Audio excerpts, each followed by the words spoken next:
Hello, dear listener and viewer. This is Cardiac Radio at 11 p.m.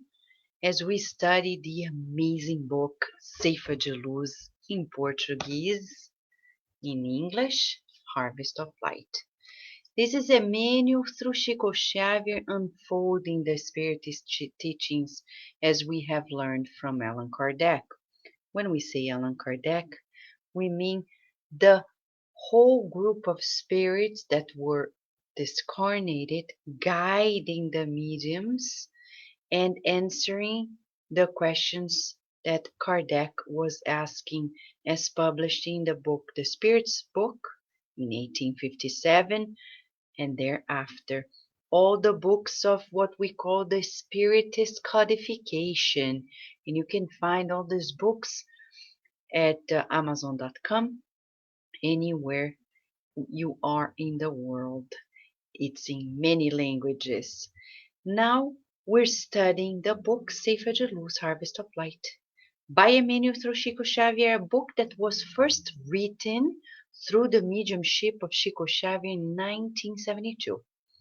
And it came to life, published by the Brazilian Spiritist Federation in Portuguese in 1979. Finally, 46 years later, in 2018, Cardiac Radio's team provide to you a free translation that is yet to be finalized in its revision and published by the Brazilian Spiritist Federation. Okay?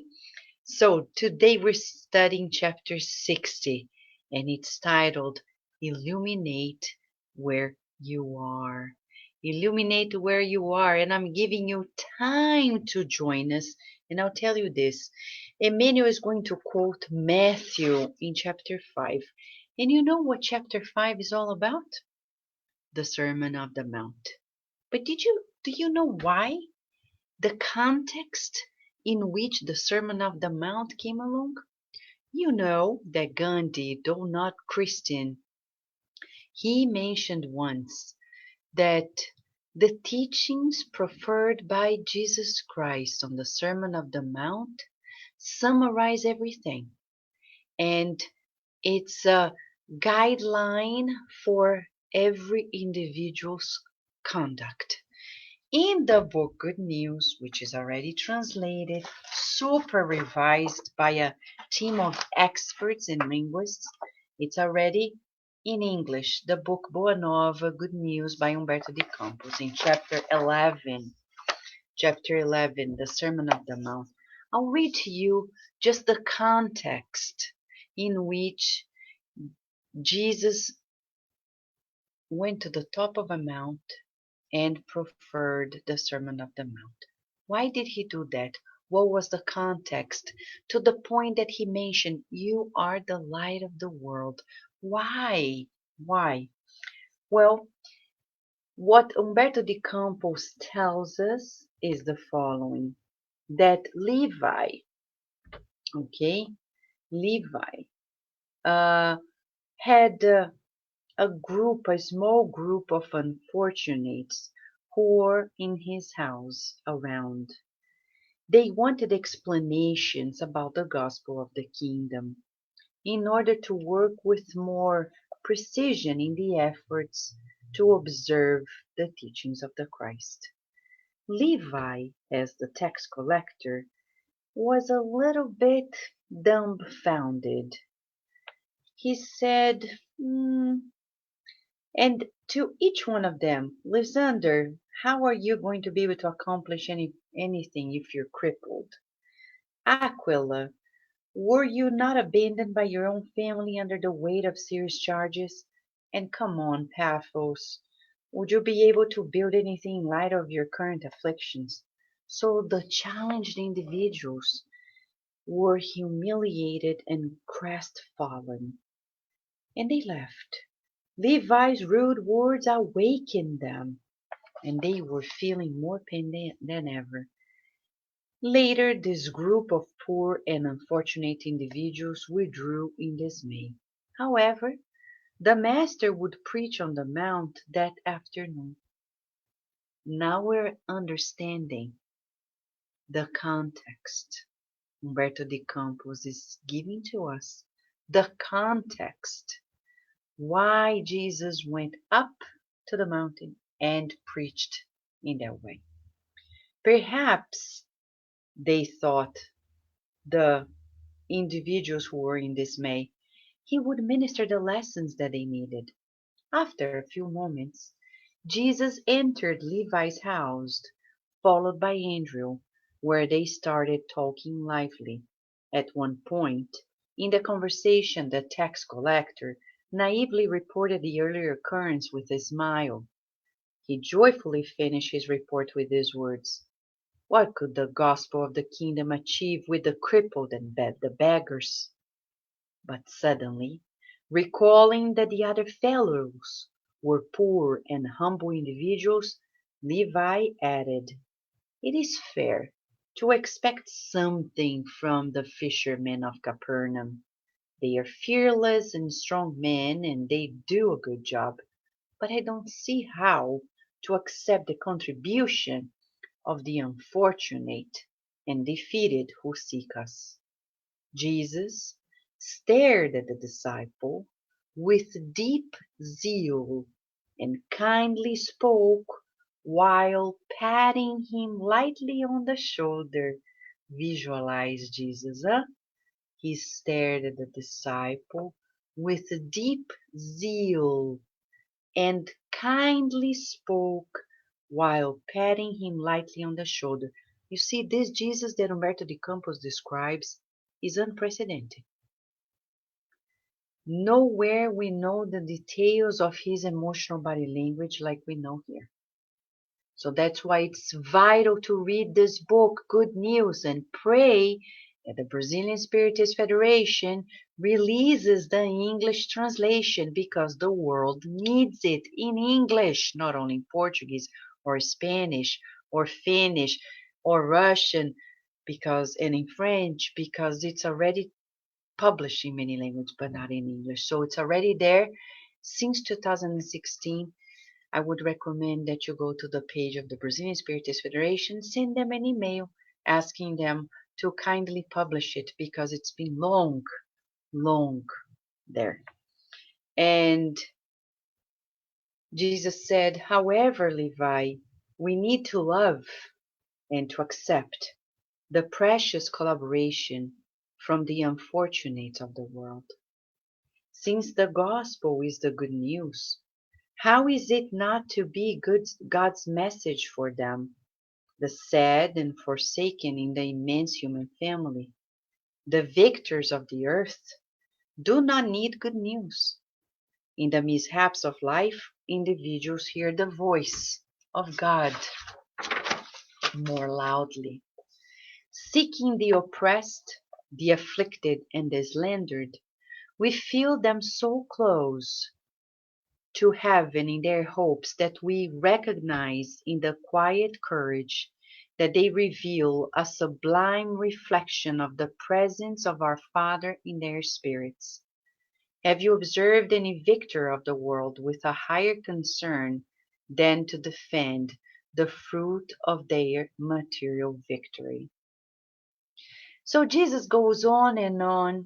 It's a long dialogue with Levi. Later, that's the description. Dusk descended in a dazzle of gold and tender breezes.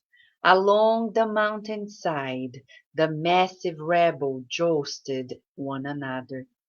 Hundreds flocked there to hear the word of the Lord within the landscape that hallowed the singular brightness of the entire horizon that was brushed by light.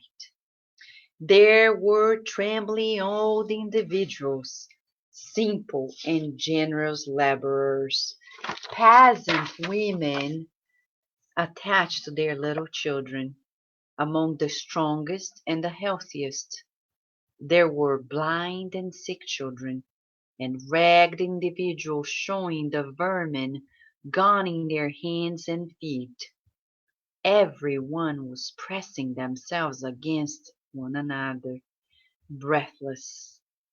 Before their happy eyes, the figure of the Master appeared on the hill, decked with greenery where the friendly winds of the afternoon blew softly. He let it be clear that he was addressing the unfortunate and the sufferers of the world.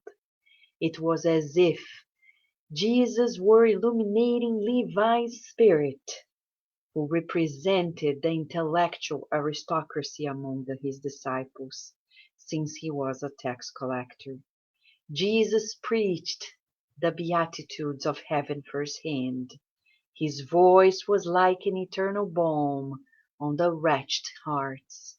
Blessed are the poor and the afflicted. Blessed are those who are thirst for justice and mercy. Blessed are the peaceful and simple at heart.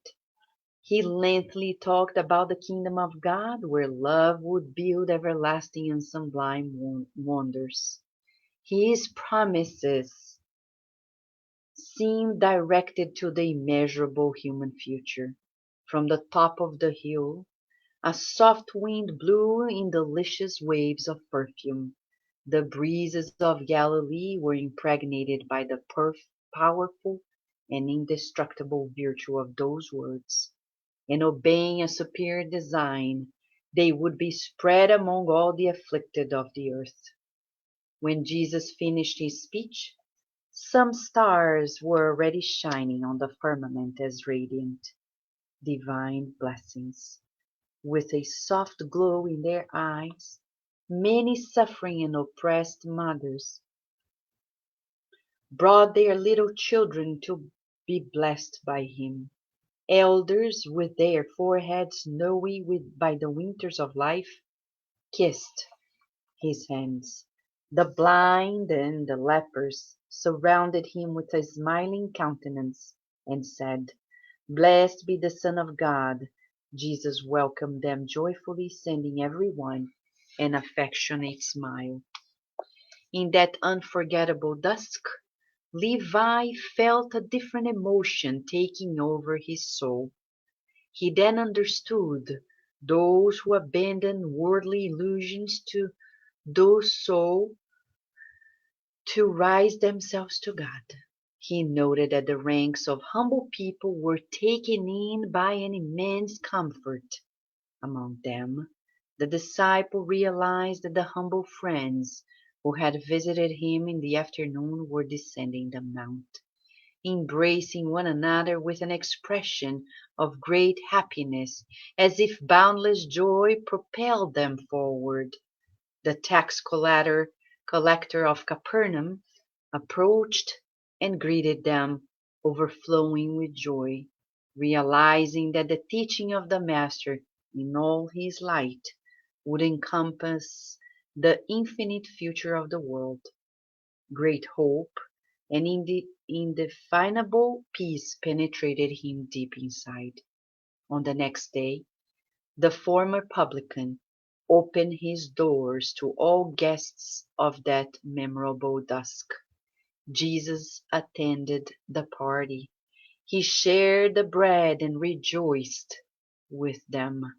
When Levi embraced the crippled Lysander with the sincerity of his faithful soul, the Master gazed at him tenderly and said, "Levi, my heart rejoices with you today, because blessed are all those who hear and understand the word of God."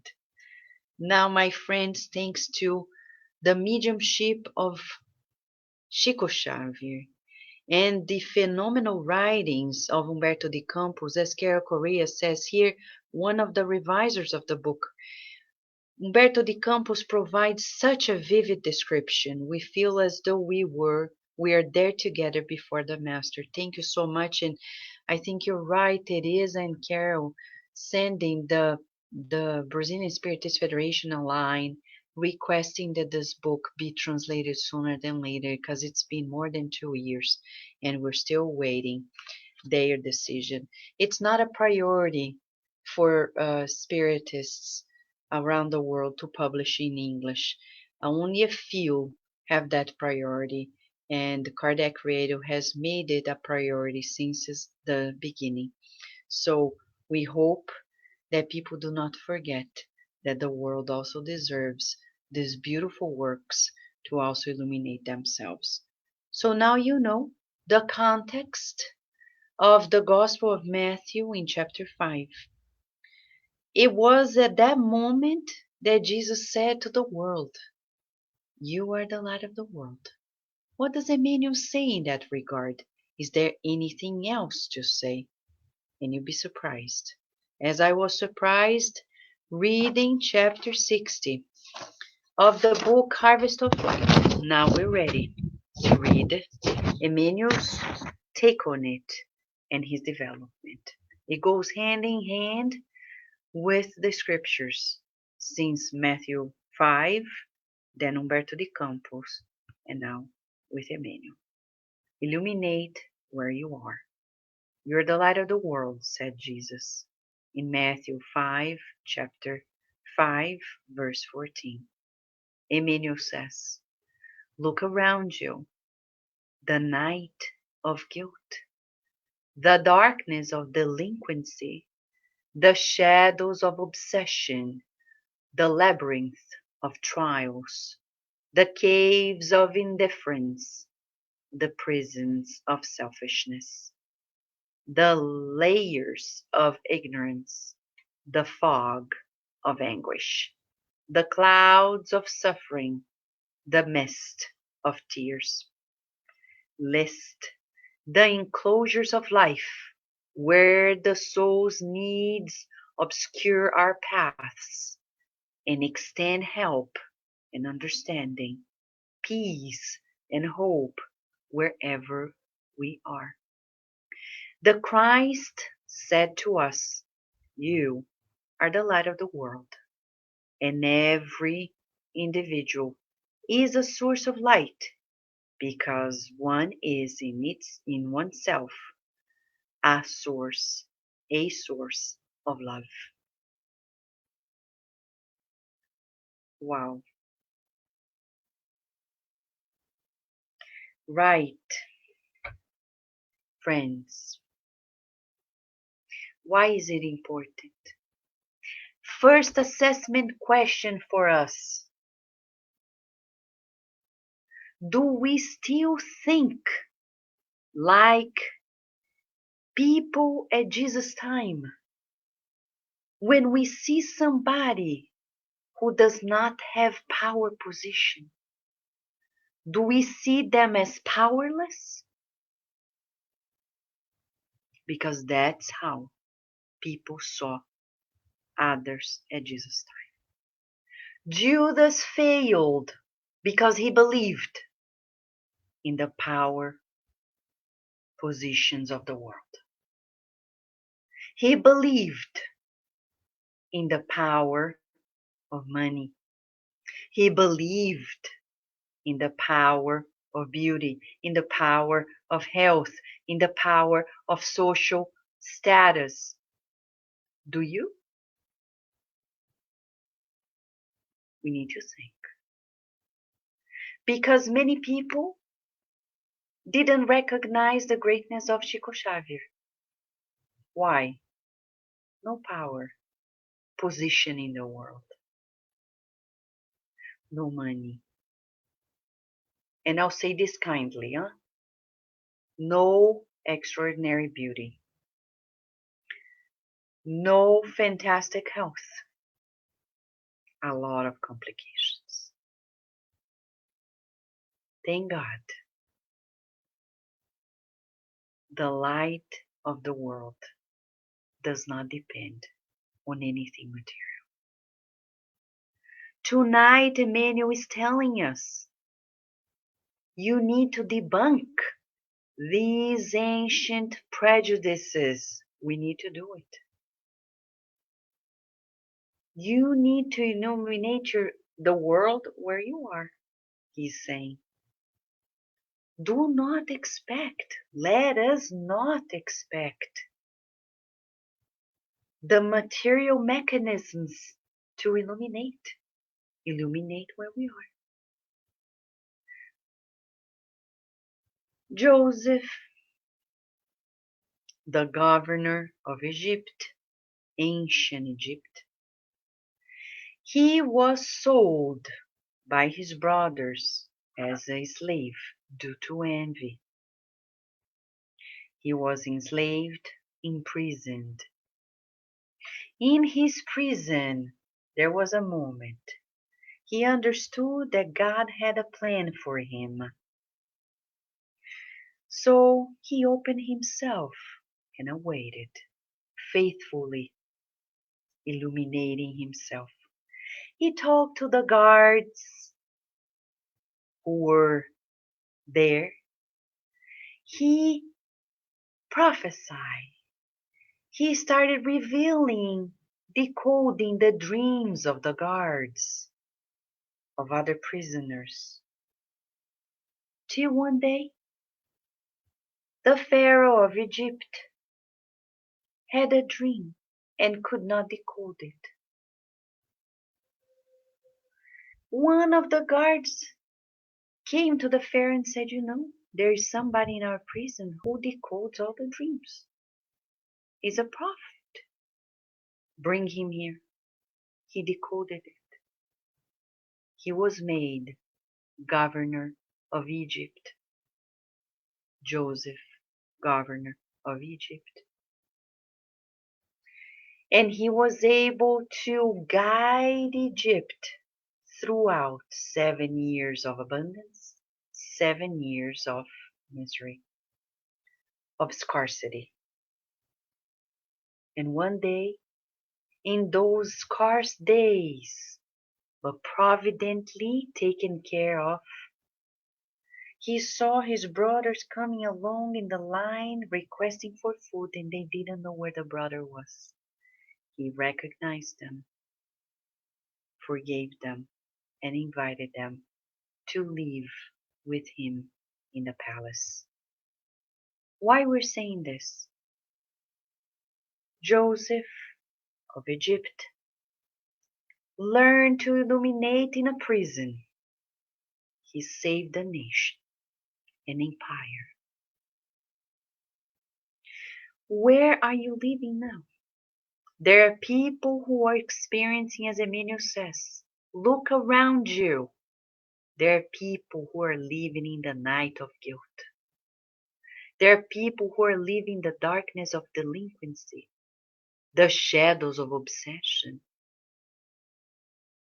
the difficulties of their tests and trials, the caverns of indifference. It's so hard to be put aside. The prisons of selfishness,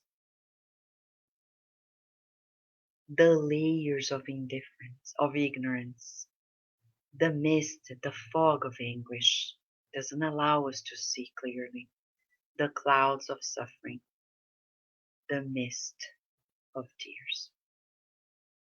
And what do? We await for us to talk to an authority and help others, or to have money, or to have more time, or to... But how can we not do this now if you're light?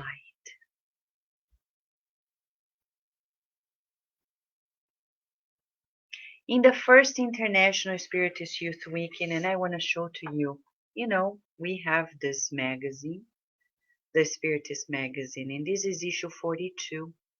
It's been 10 years we've been continuously publishing it. You can access in an app, free of charge, Spiritist magazine, all the issues, or go to the website spiritistmagazine.com or spiritistmagazine.org and read all of them online or in PDF, or you can buy the printouts and receive in your house. In this issue, you are going to see a lot that has happened, and including on page 20. Look how beautiful, huh? How beautiful. It's about the first International Spiritist Youth Weekend. In this part over here, we published a mediumistic song that the spirits brought so the little kids could sing to the teenagers, and I'm gonna sing to you.